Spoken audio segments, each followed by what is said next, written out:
Hello, everyone, and thanks for checking out this video. So we're going to, this is a video for the member area and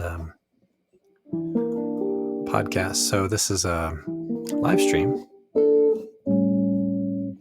and a podcast. So we're going to talk about melodic structures, and so one area where melodic structures can really help out is with tunes with kind of difficult changes. So maybe we'll start with that, and then we'll talk about some other applications as well. So I'm going to take 26-2, John Coltrane kind of tune, and take this fairly kind of medium tempo, I guess, in hopes to illustrate kind of this idea. I'm using iReal Pro here to give me some backing tracks. So we'll start by doing just a little improv on it and get a sense for melodic structures.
All right, so that can give us a little bit of that idea on it. So when you play a melodic structure, it helps to outline what the chord is, especially the lower part of the triad. So you get a triad, and you also get a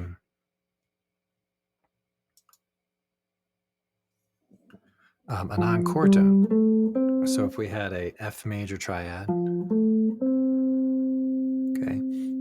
and then we put a non-chord tone in between the root and the third, okay, then we get a melodic structure. And then so we could play from different parts of that sound just using those same 4 notes. So it's a 4-note group that we can use, and then we can use different orders as well. So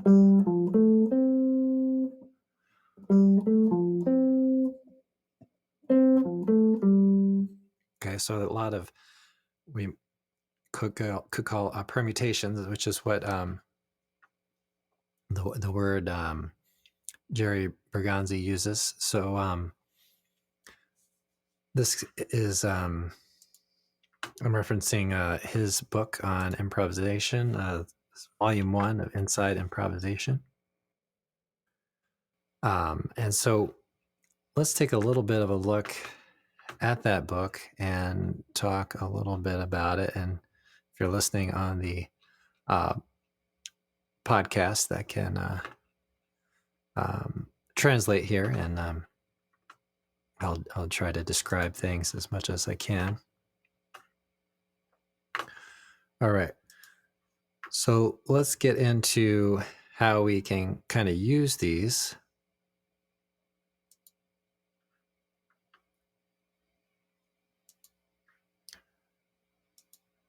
All right, so we have these 4-note groupings basically. So we have a major 7, let's say. Let's go back to C chord here.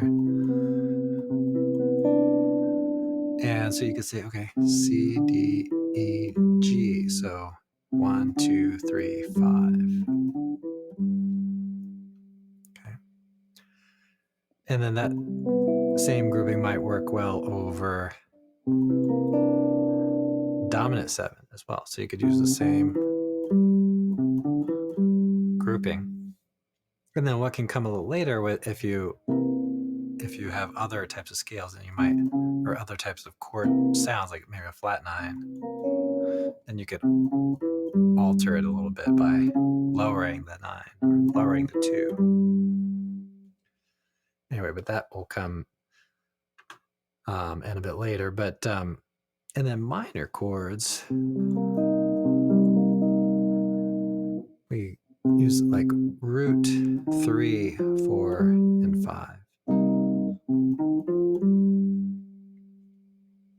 So something a little bit different there. So on the major and the dominant, using the kind of major sounding melodic structure, and then on the minor, instead of going to the 9, we're going to go to the 3rd, 4, and then, or 11, and then 5s.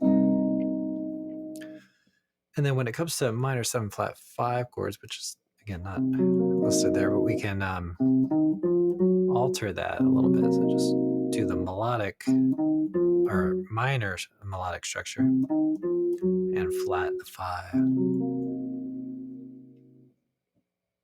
Okay, so that gets us going kind of from the root. So and then you could take, once you get these melodic structures going and do inversions and things like that, then you can take off with and the permutations, then you could take off with maybe putting the melodic structure on a different part of the scale or different part of the chord. So I plan to talk a bit about this for a while. I did quite a few videos on it a few months ago, and just want to kind of get back to it a little bit here.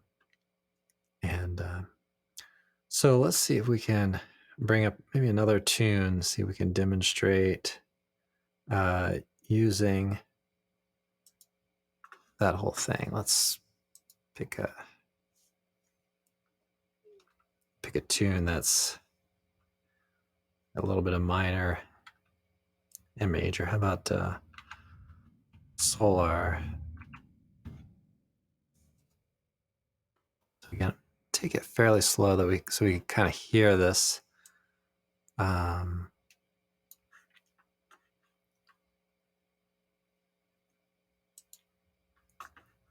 Okay, so here's the tune Solar, and I'll demonstrate some of the, we'll have the minor, you'll notice this kind of sound. Okay, so we should have all that kind of thing going on. So I'm going to try to take it fairly slow, but you can kind of see what I'm doing.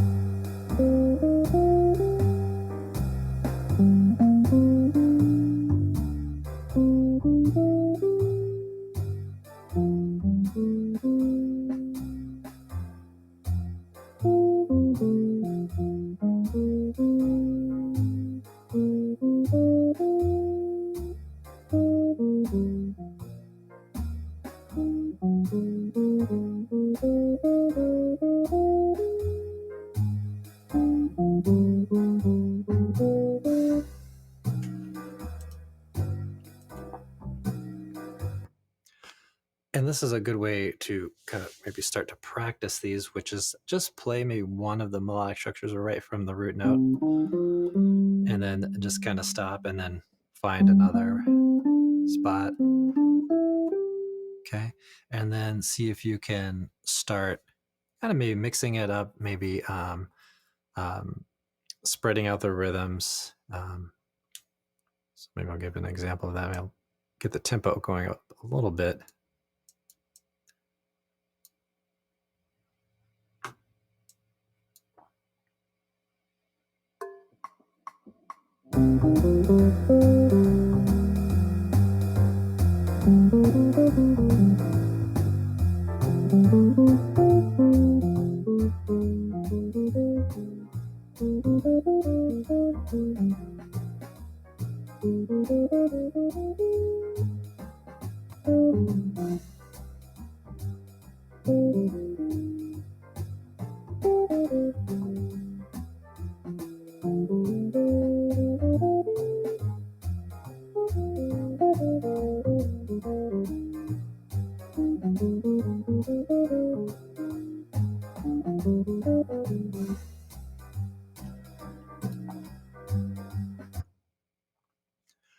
So there's a little bit of an idea how you might kind of start to use some of these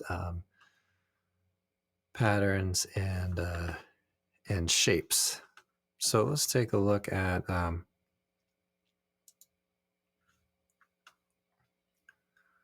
some of these. So the 4-note grouping. So this first one here got mentioned is the C major. So we've got a shape like that. So you want to learn play that all over.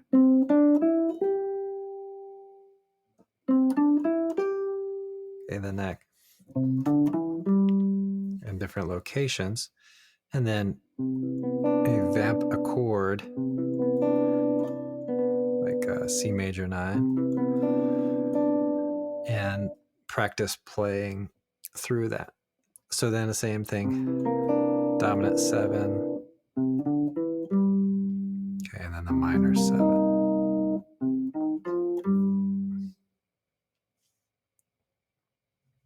Okay, so we've got an interesting talk on this. This is really kind of cool. I might mention this a little bit more on theory and fingerboard, one of our theory and fingerboard shows, but this idea of going up ascending, let's say up ascending fifths,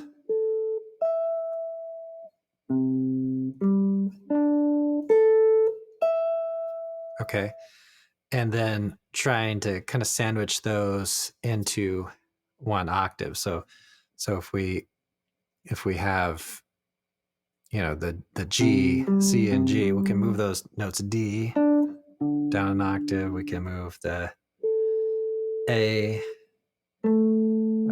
down an octave.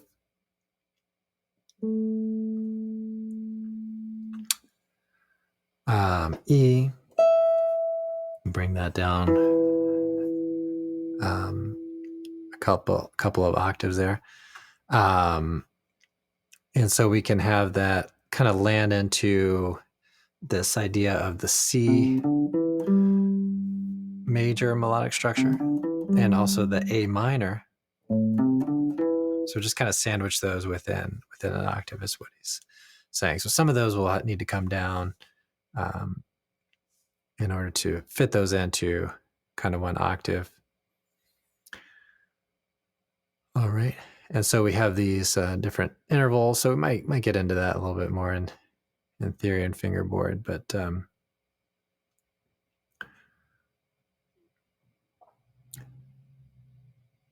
okay. And then here's this talk about permutation. So let's say you had 1, 2, 3, 5. That's kind of the first one we learned. But you could do 1, 2, 5, 3. I'm just going to go down column here. 1, 3, 2, 5. 1, 3, 1, 3, 5, 2. 1, 5, 2, 3. 1, 5, 3, 2. Okay.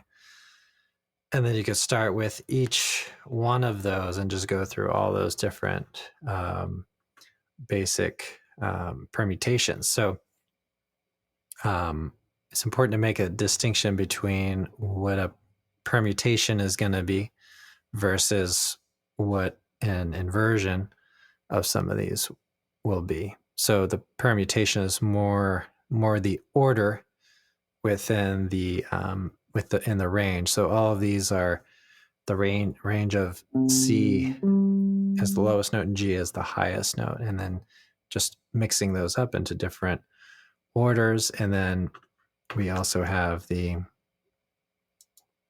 same thing with the minor as well. So he gives us some examples here with this tune. Again, Jerry Bergonzi gives us these examples here with what tune is this? This is Blues for Alice, I believe. Blues for Alice. So I'm gonna take this and just kind of play through it. So we'll do it real slowly, get a sense for how this sounds.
Okay, so that gives us a little bit of an idea of what he's doing. It does that in a few different keys, mostly for different instrumentalists. But of course, you want to practice this in different keys on different tunes, and then he kind of talks about mixing them up a little bit more and changing the permutation. So that was all just kind of the first permutation. So let's look at a little bit at him kind of mixing up some of these permutations here. And you notice he did do the flat 9.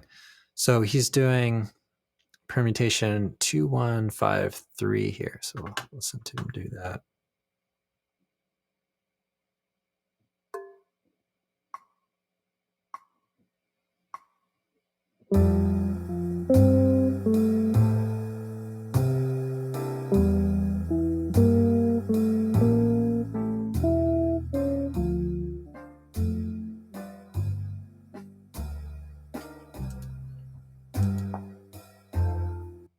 I just realized I had my volume down there.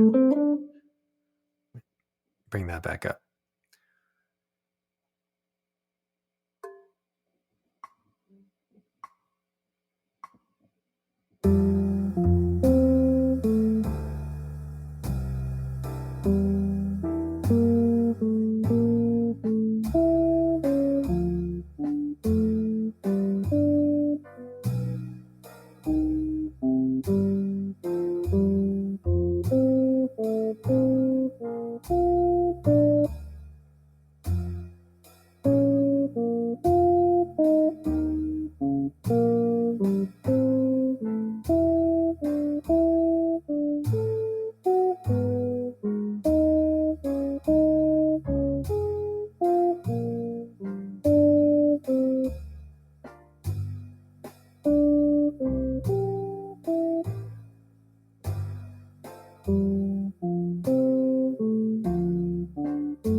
Okay, so that's kind of with one permutation there.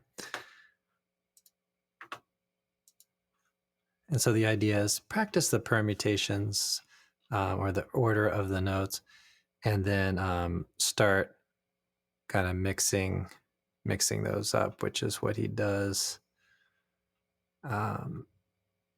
next here. Looks like he takes a segment of confirmation. So let's play through that slowly, just to hear how that sounds.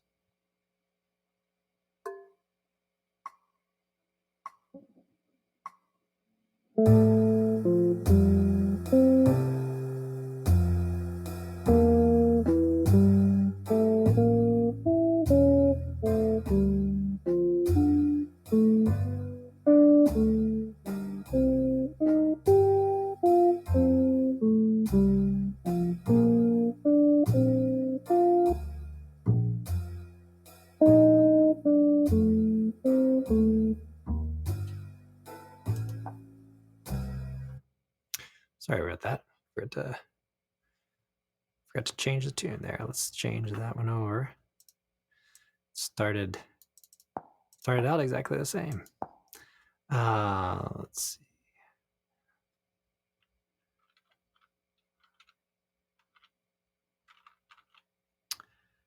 All right, so let's see. Confirmation.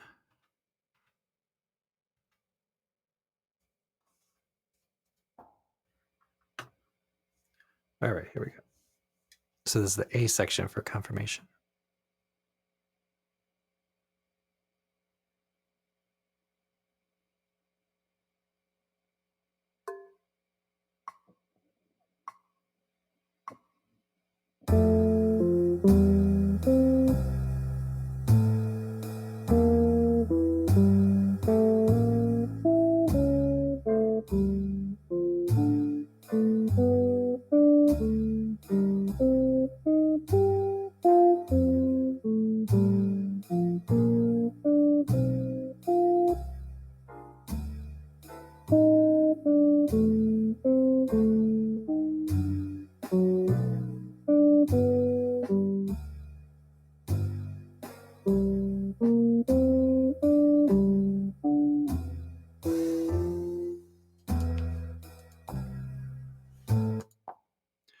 So there, at that point, it starts to sound more like a solo than an exercise. So start getting familiar with the shapes themselves. Start getting familiar with playing them in different orders, different permutations.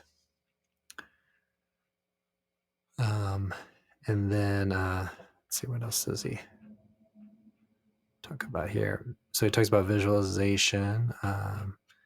So that's some really good advice on practicing creative imagination things. And then this concept of editing out, so which is kind of cool. It uses the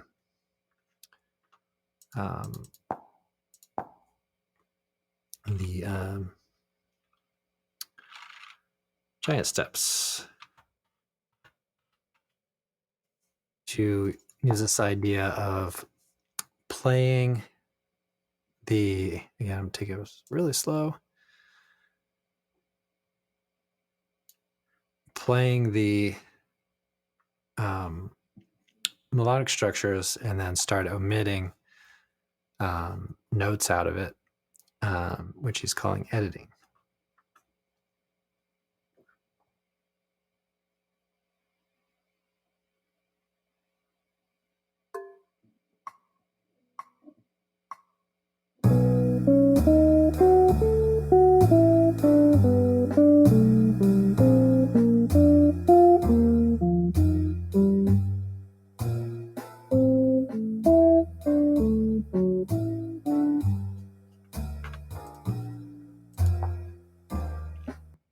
Okay, so then he takes that exact thing but starts to omit some notes from it. So let's hear that.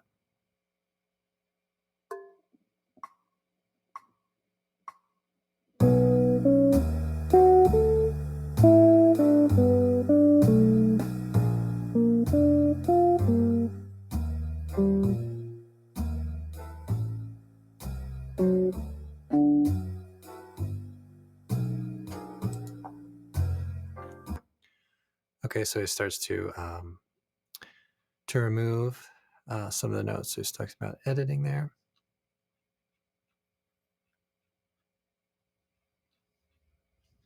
Okay, and then more of the giant steps, and then get into this idea of the inversions. So taking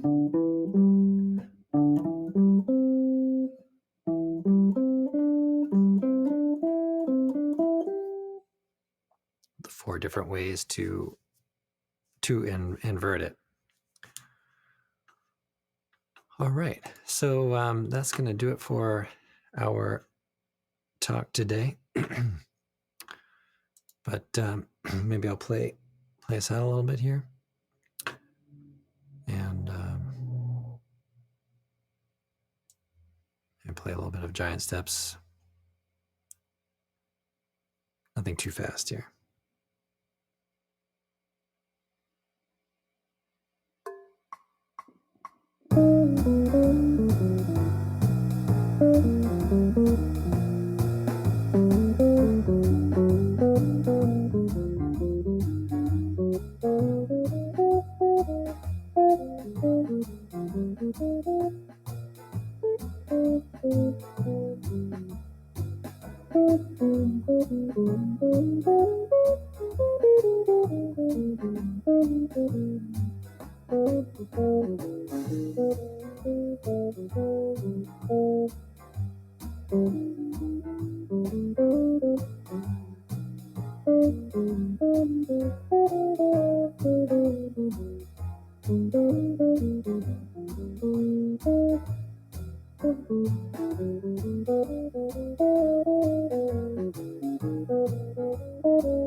All right, everybody. Well, thanks so much for checking this out.